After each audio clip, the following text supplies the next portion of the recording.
अरे कहवा से चलल ये दुल्हा, कहवा उतरल हो।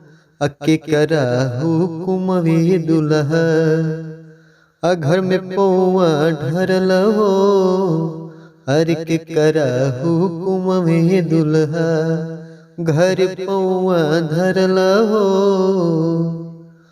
अवधपुर से चलनी सासू, जनकपुर उतरनी हो।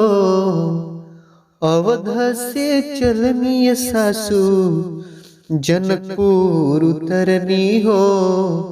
ससुर के हुक्म सासू, घर पौआ ढरनी हो। ससुर के हुक्म सासू, घर पौआ ढरनी हो। कहवा से चलल ये दुल्हा, कहवा उतरल हो। अरे के करा हुकुमवे बाबू, घर पौआ ढरल हो। के करा हुकुमवे बाबू। अवधपुर से चलनी सासू, जनकपुर उतरनी हो। ससुर के हुक्म सासू, घर पौआ ढरनी हो। अरे चाचा जी के हुक्म चाची, घर पौआ ढरनी हो। चाचा के हुक्म चाची।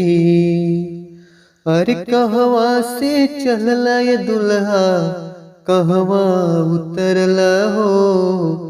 केकरा हुकुमवे दुल्हा, घर पौआ ढरल हो। भैया के हुक्मे भाभी, घर पौआ ढरनी हो। अरे सरवा के हुक्मे सरहज, घर पौआ ढरनी हो।